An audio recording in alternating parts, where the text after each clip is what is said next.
There's only one person I can remember round here knifing a foreign secretary, and I think I'm looking at him. Yeah. There we are. What we need to do, both in Britain and Europe, is to combine the fiscal deficit reduction, which has given us the low interest rates, which we wouldn't have if we listened to the muttering idiot sitting opposite me. Calm down, dear. Calm down. Calm down. Listen to the doctor. Right honourable gentleman sitting opposite enjoys a game of bingo. It's the only time he ever gets close to number 10.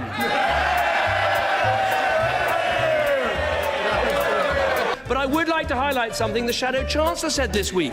He said that he would be tough on the deficit and tough on the causes of the deficit. As he is one of the causes of the deficit, I think we've just found the first ever example of political maso-sadism. His Shadow Chancellor was asked on the television, could he think of one single business leader? And do you know what he said? Do you know what he said, Mr. Speaker? He said, Bill somebody. Mr. Speaker, Bill somebody's not a person. Bill somebody's Labour's policy. And make sure we get better choice, faster wheelchairs, and ones that actually, faster. We get the wheelchairs a bit faster. And the rumour that somehow I don't love Larry, I do. And I have photographic evidence to prove it. And I'm told that there are lots of leadership roles out there at the moment. There's the England football team.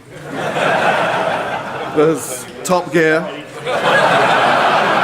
There's even across the big pond a role that needs filling. But if I can go to my pet subject, Brexit really threatens. Thank you. When it comes to women prime ministers, I'm very pleased to be able to say pretty soon it's going to be 2-0. And not a pink bus in sight, Mr. Speaker. And when it comes to poverty, 300,000 fewer people in relative poverty, 100,000 fewer children in relative poverty, and to be accused of sloth in delivery by the right honourable gentleman, let's just take the last week. We both have been having these leadership elections. We got on with it. We've had resignation, nomination, competition and coronation. They haven't even decided what the rules are yet.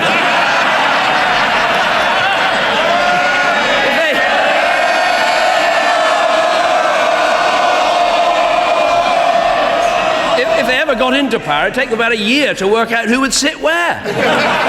Jeremy Corbyn. Democracy is an exciting and splendid thing, and I'm enjoying every moment of it.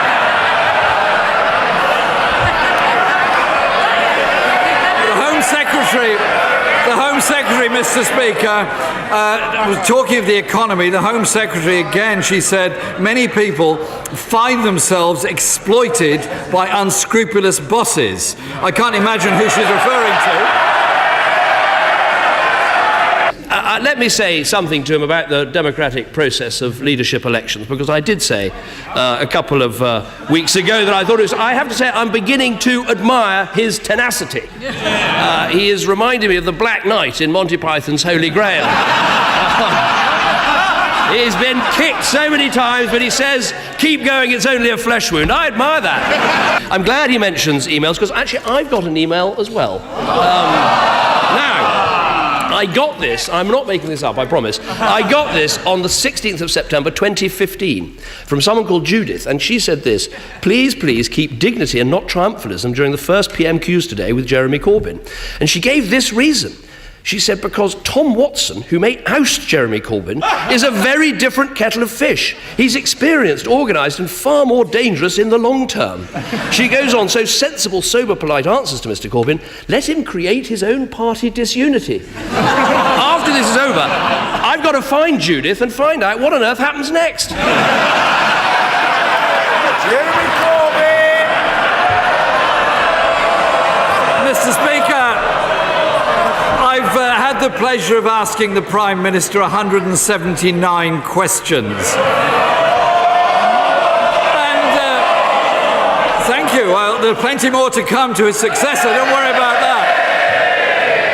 But before I ask him the last question, could I just put on record and wish him well as he leaves this office, and also to wish his family well, Samantha and their children, because I think we should all recognise that whilst many of us really do enjoy our jobs and our political life, it's the loved ones nearest to us and our families that actually make enormous sacrifices that we may be able to do this. So I'd also like him to pass on my thanks to his mum for her advice about ties and suits and songs.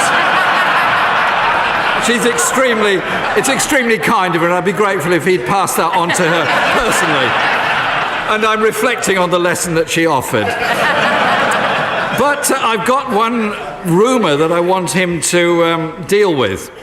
There's a rumour going round that his departure has been carefully choreographed so he can slip seamlessly into the vacancy created this morning on Strictly by Len Goodman's departure. Is that his next career?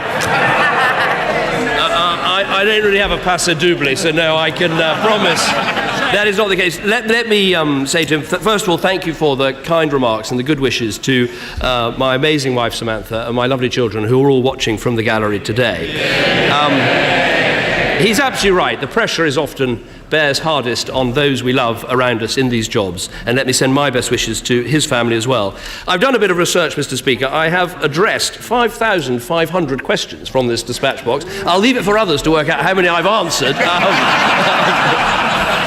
Because of your belief in letting everyone have their say, I think I've done a record of 92 hours of statements from this dispatch box, as well as some very enjoyable liaison committee appearances and other things. I will certainly send his good wishes back to my mother. He seems to have taken her advice and is looking absolutely splendid today. But it gives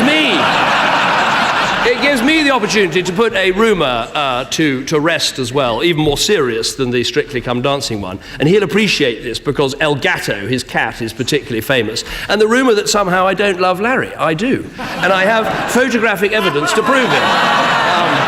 Sadly, I can't take Larry with me. He belongs to the house and the staff love him very much, as do I. I will miss the roar of the crowd. I will miss the barbs from the opposition. But I will be willing you on. And when I say willing you on, I don't just mean willing on the new Prime Minister at this dispatch box, or indeed just willing on the front bench defending the manifesto that I helped to put together. But I mean willing all of you on, because people come here with huge passion for the issues they care about. They come here with great love for the constituencies that they represent. And also willing on this place, because yes, we can be pretty tough and test and challenge our leaders, perhaps more than some other countries, but that is something we should be proud of, and we should keep at it. And I hope you will all keep at it, and I will will you on as you do. The last thing I'd say is that you can achieve a lot of things in politics. You can get a lot of things done, and that in the end, the public service, the national interest, that is what it's all about. Nothing is really impossible if you put your mind to it. After all, as I once said, I was the future once.